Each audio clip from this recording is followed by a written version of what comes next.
Well, my story starts in the halls of the Cecil Hotel, believed by some to be the deadliest hotel in America.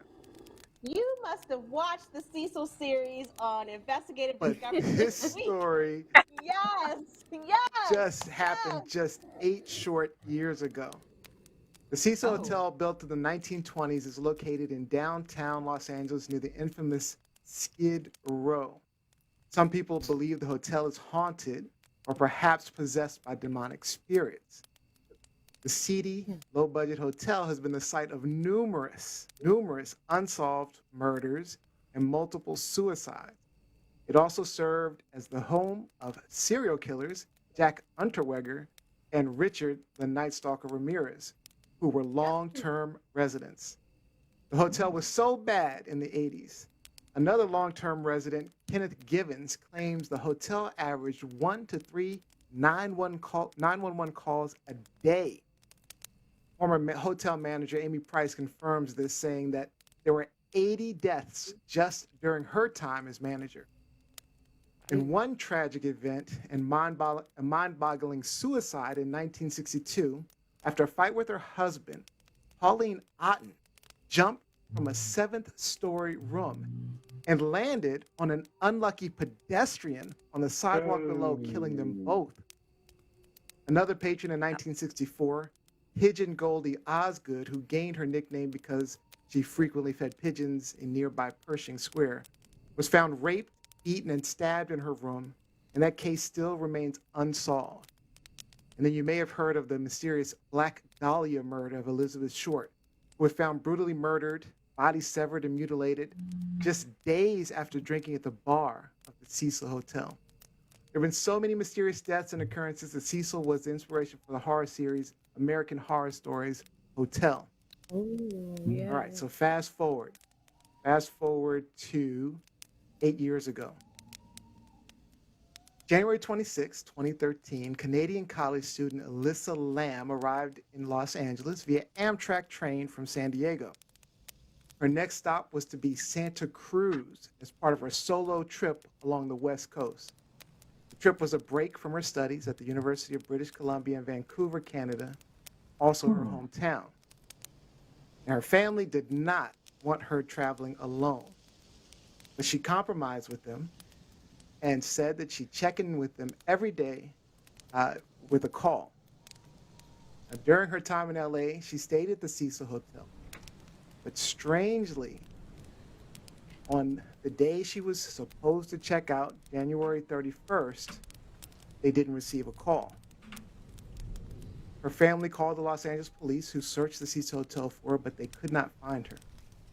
So the police decided to review the camera footage from the Cecil Hotel. This is where things got really eerie. They found Elisa on video in the hotel elevator, but she was acting very strange. Now, Elisa can be seen stepping into the elevator. She calmly pushes a bunch of buttons. She stands back, waiting for the doors to close, but it doesn't.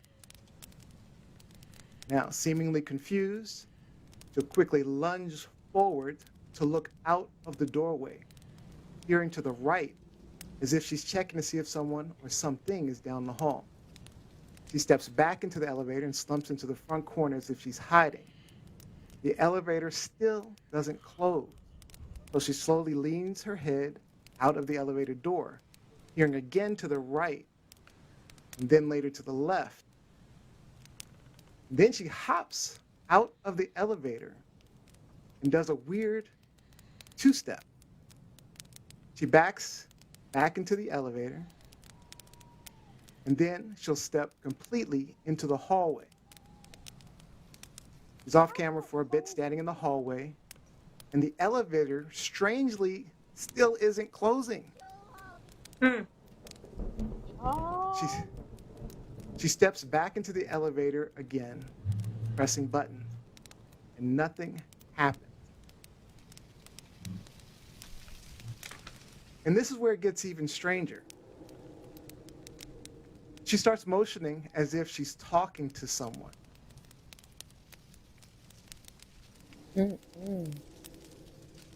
Here she's pressing the buttons.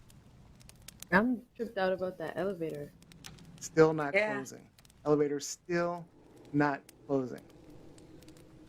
How about All right, so you get off? say it again, Liz. I'm just telling her, how about you get off and stay off? That's what I would have done. Yeah, That's what I where's would've the done. stairs? All right, now she's talking in motion. It's like she's talking to someone who's not there, right next to her, right? But there's no one on the camera.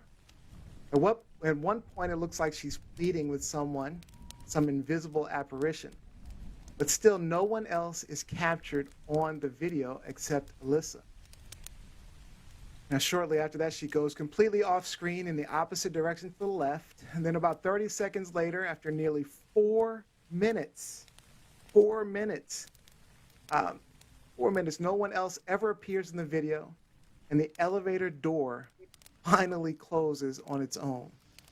And Elisa Lam disappears. But that's not where it ends. Yes, during the time the police were investigating her disappearance, guests had been complaining about an odor and a foul taste from the water. After a few days, the water was coming out black. And then on February 19th, nearly 3 weeks after the disappearance, Elisa Lam's dead body was found floating in one of the Cecil Hotel's water tanks on the roof. And according to the fire department, the tank had to be drained completely, then cut open from the side to remove her body. Elisa was wearing the same clothes from the surveillance video, and hotel staff said that she'd always been seen around the premises by herself. Now, some people hypothesize she was not talking to an apparition, but that she was talking to the actual murderer who was down the hall. But then that doesn't explain why they were never seen in the video. More importantly, the strange behavior of the elevator. Also, if you were thinking suicide, her parents said that she had no suicidal ideations. And a nearby bookstore owner recalled her purchasing books and music specifically to take home to her family. Now, she may have been suffering from mental illness, but others believe demonic forces preyed on her, leading her to the Cecil Hotel and ultimately her death.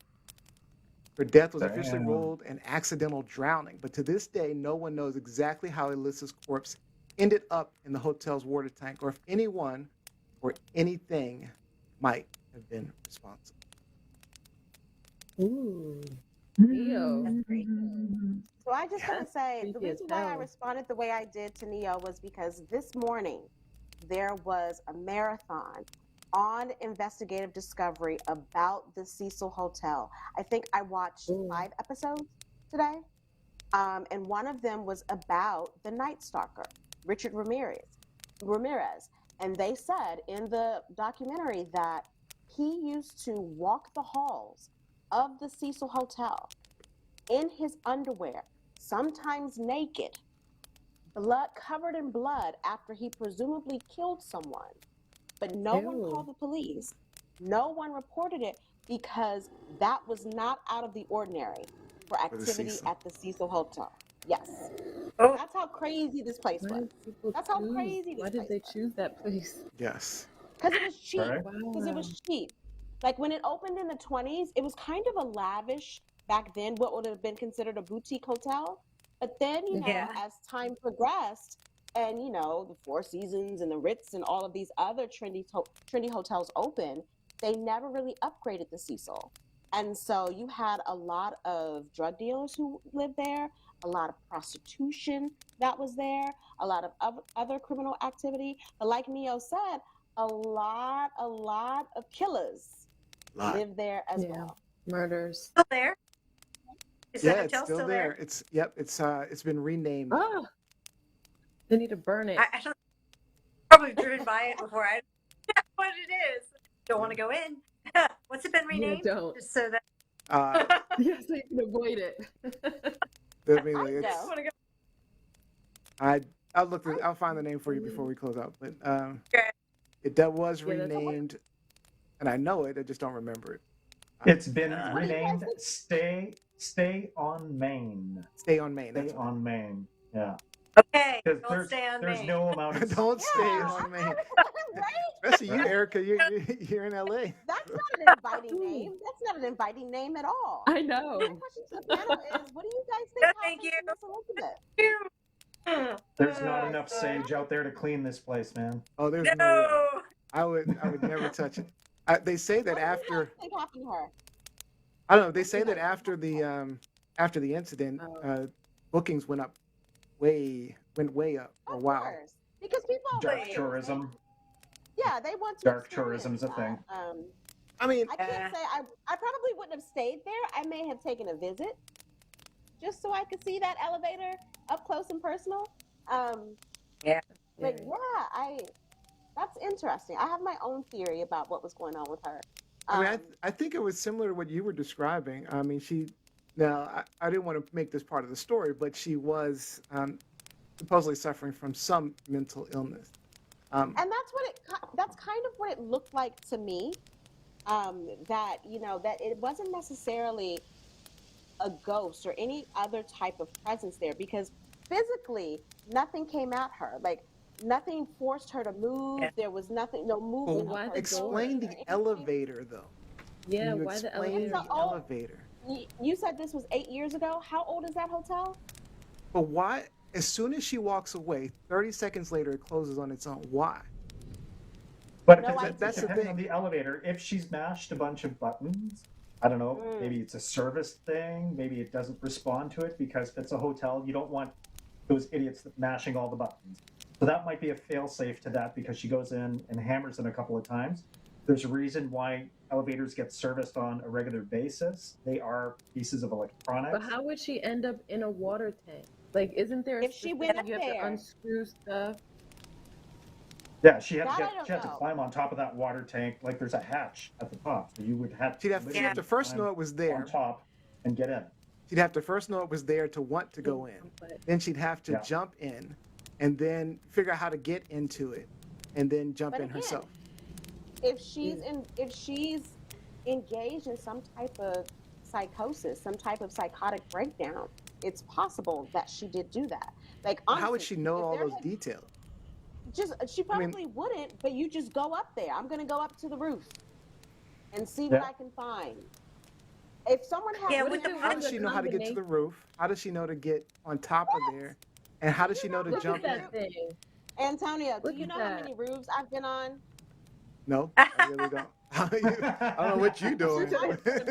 I'm a very curious person. I'm always in places that I should not be. And it's not because, I'm doing the do. It's because I'm curious. I'm nosy. I'm a reporter. I'm a journalist. And sometimes people go places that they don't need to be. And unfortunately, the unthinkable happens.